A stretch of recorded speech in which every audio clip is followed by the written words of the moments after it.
Hello, folks, and welcome back to the podcast. I'm your host, Joe, True and Love, here with your AEW Dynamite review for March 5th, 2020, 5th edition, 5th edition, first episode of March. Interesting how we're in March, but still. The Go Home edition for Dynamite, Hang in the Revolution, I thought it was enjoyable. Not a lot really happened on the card. Wasn't spectacular card, but fairly enjoyable was the card. So yeah, I appreciate it. So let's go into it. So we started out with MJF. MJF, he touted he's on the main streets, or on the streets of Sacramento. They're apparently in Sacramento. California. That was a heck of a venue they had for the show tonight. Definitely like the different venues and different feels throughout Dynamite. You know, whether it's small, whether it's big, you know, venues. You like the different feels. So, yeah, MJF cut a promo on Heyman Page saying he's looking for a fight. So, yeah. So, then we got to Swerve Strickland and Ricochet's contract signing, which was fine. So, in the main event is Ricochet and Okada versus Brody King and Swerve ahead of Revolution. So how would this factor into not only that match, but the number one contenders match at Revolution?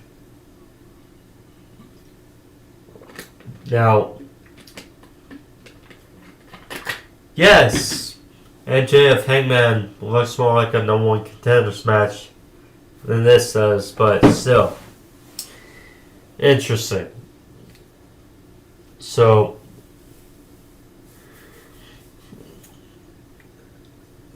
Ricochet was kind of being annoying throughout this whole thing, and, you know, egging on Swerve.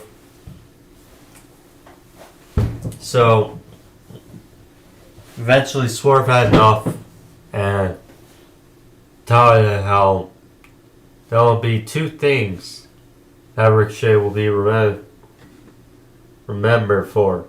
That is one, Swerve being temporarily reviving his career, and also his ring announcer wife, hence the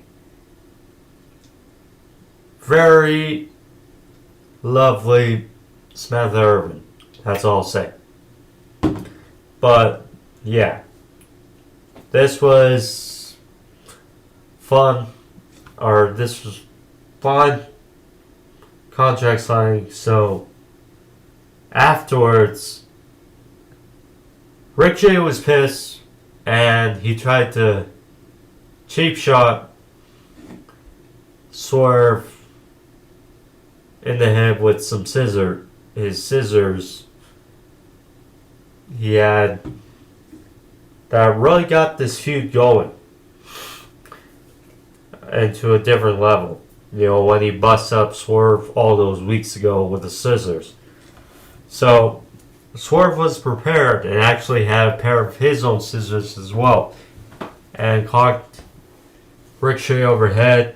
He took a weird, funny bump over the table, and he was busted open. So yeah. That was how the segment ended.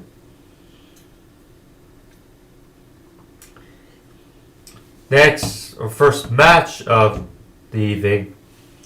Will Ospreay, Powerhouse Hobbs, Orange Cassidy, and Mark Briscoe for Submerged Machines, Lance Archer and Brian Cage, and Mark Davis and Brian Keith. Another decent match, you know. And for being honest, the return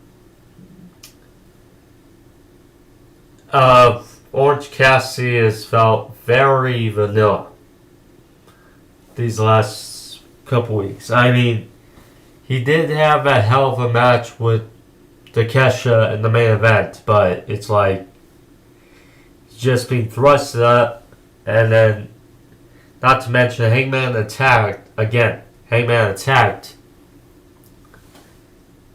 OC before he left for a month, and no sign of Hangman Page as Orange Cassidy. Anyway, so yeah, this is fun. Will Ospreay got the win over Ryan Keith. Then afterwards, so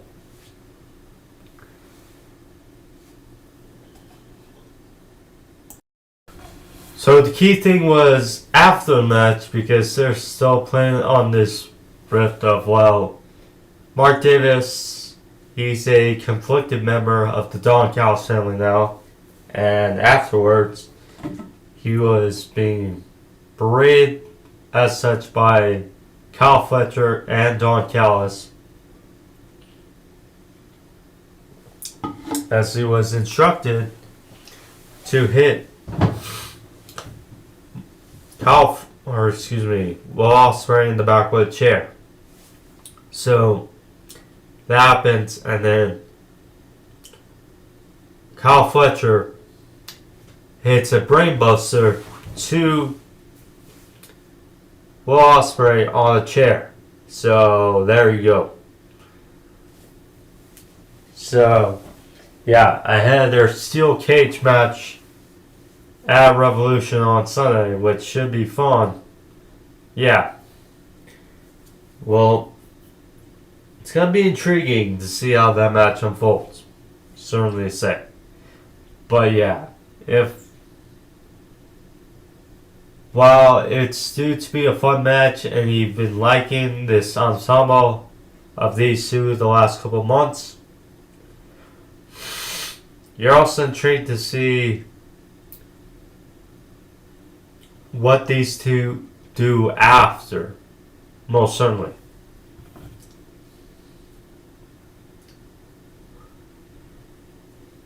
So then, and then a fun thing is because, so on Sunday we got the Hurt Business, or Hurt Syndicate, versus the Outrunners for the AEW Tag Team titles. And one thing you love about the Outrunners is they give the feel of this old school 80s tag team. And they had a little vignette video package documenting their journey, their preparation. It's a really 80s vibe. So that was fun. So next, we got Cope versus Wheeler Yuta. So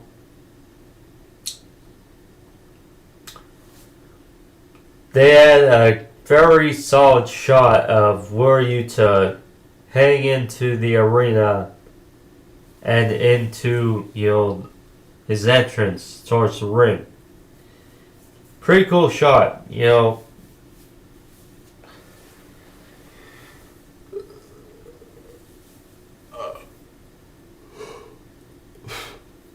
I think we'll agree.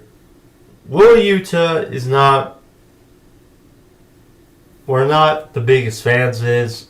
I know a lot of people are not fans of it because of his character.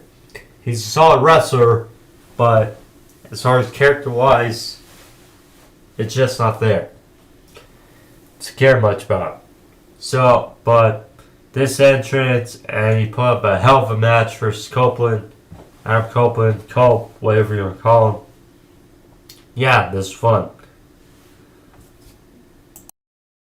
Yeah, we know the story that Pac got taken out with Concerto by Adam Copeland. And then last week we saw Copeland took out Claudio with the Concerto, and Will Nightingale took out Maurice Shafir with a Concerto, and they both left in an ambulance. So, comes down to Wheeler Yuta being the last shining light, or last line of defense in the Death Riders for Jon Moxley come Sunday. So, it was a heck of a match, but in the end, Copeland won with Spear, and there you go. But afterwards, so Copeland shook the hand of Wheeler Yuta, told him this is what respect looks like. So then Yuta and Mox had a rift at the end, and it's like, look,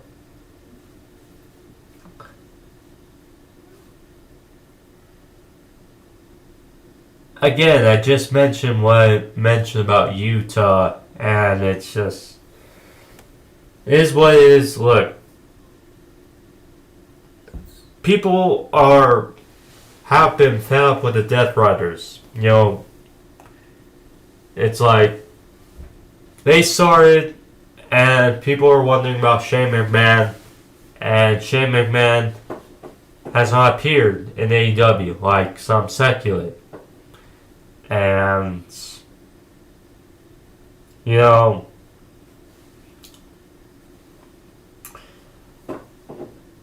yeah, it's just not been working. And credit. We love Moxley, Claudio, Shafir. This has been her best role in AEW. Pac, love Pac. Get the point. So, Mox got a brief promo afterwards, and yeah. Coincidental that Christian Cage is not in the match on the show. So it's almost like they're saving, you know. But yes, because my prediction stands is that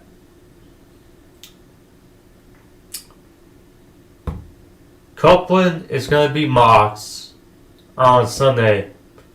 Christian's going to cash in.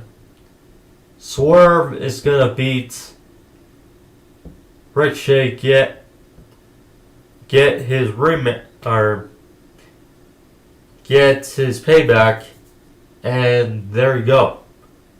And then it's funny, we're back to the way we were kind of last year, when we got Swerve and Christian.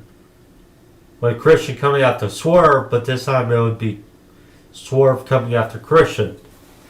But then Ricochet, yeah, we shall see. Next up,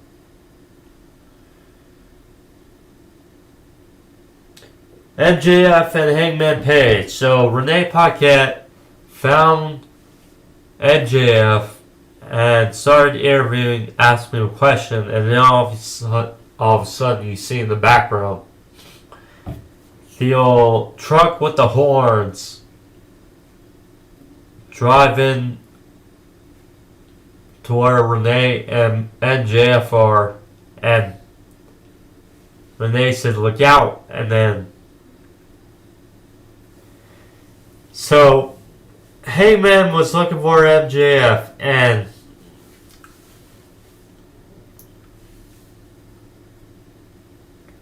Hangman stormed in with a guy dressed up like MJF. He had a scarf, he had the same kind of hairstyle, but as he threw him down,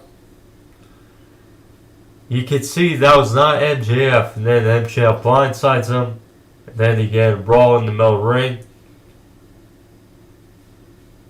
So then MJF talked briefly to fans, said, "You like it when your cowboy burns stuff." So then he says, "See what you think when I do it." So then MJF got some water fluid draped over Hangman, and then officials, security, and referees tracked down MJF and before Hangman could be set on fire. So there you go. But yeah, it's gonna be a hell of a match on Sunday. It's tough because you don't want to see either of these guys lose. That's the tricky part.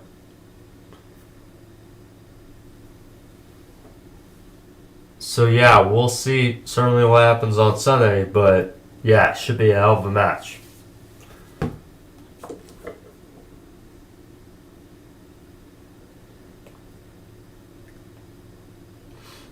Queen of the Ring tag team match, as they were highlighting. So, Chris Statlander and Thunder Rosa versus Megan Bayne and Penelope Ford.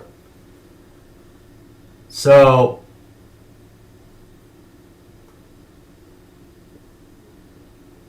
AEW has a number of women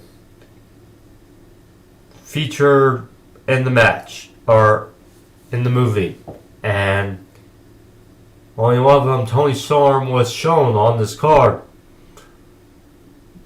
So, it's like, yeah. Anyway, so, fine match. Megan Bayne, as expected, she got the win. She got the pin on Thunder Rosa. I like that they're still building her up because, yeah, you can see with this gimmick and presence of her there, it's something. So, we'll see. We'll certainly see.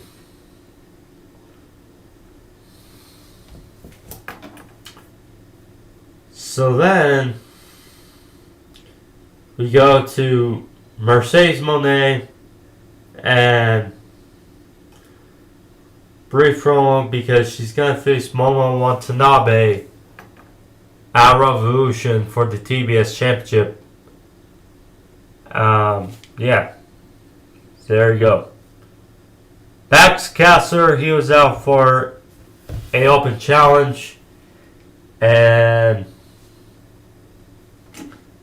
interesting who accepted it. One, Jay White.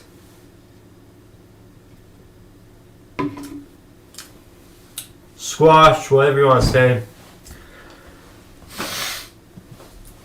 Blade Runner, 1, 2, 3, simple enough. Jay White talked about how for months since World's End, he's been the thorn in the side of the Death Riders, and on Sunday he'll see to it, be in the corner and see that we have a new AEW World Champion. And then he said cope. And it's the only thing you hope for is Jay White doesn't cost Copeland. Because that would contradict things and make... Well, it's like you wonder, what do you side with Christian Cage? That's the only other thing. But yeah, as long as Moxley does not leave Revolution World Champion, I think people will be happy. Whether it's Christian, whether it's Cope, yeah. Ryan May and Toni Storm, they had a bit of a sit down with Renee ahead of their Falls Count Anywhere match. No rules on Sunday. Hollywood ending, they're building it. it's funny how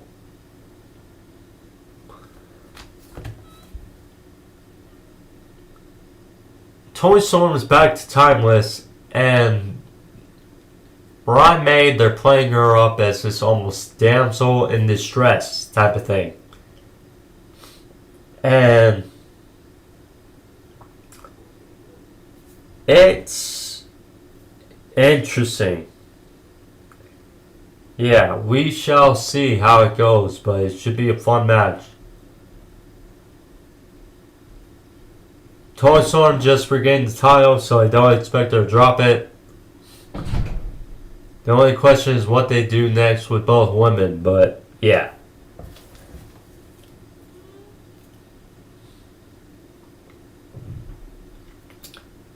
Main event, Ricochet and Kazuchika Okada versus Brody King and Swerve Strickland. This was fun, a solid main event.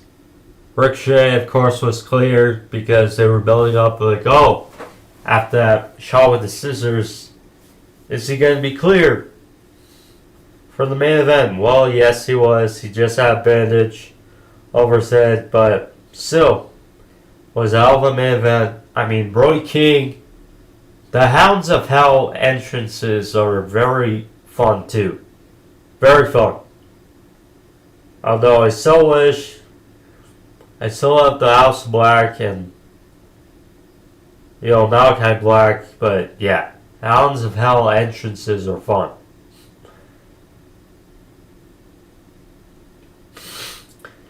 So the interesting thing, the finish. So courtesy of Okada's belt. So Okada, things are in trouble, so you wonder for a sec if he's going to leave Ricochet high and dry. But instead, the belt was used. Ref was distracted, so Ricochet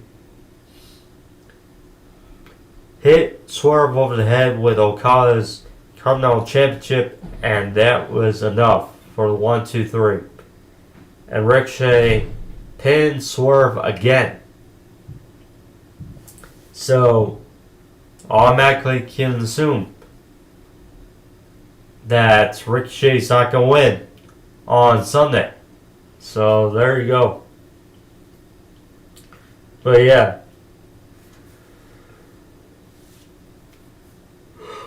Excuse me. Revolution's looking like a heck of a card, though. Because, yeah, we got Omega versus Takeshita. We did see a little vignette. Or a video of Omega from Collision talking about Takeshita. So, yeah, we got Omega versus Takeshita.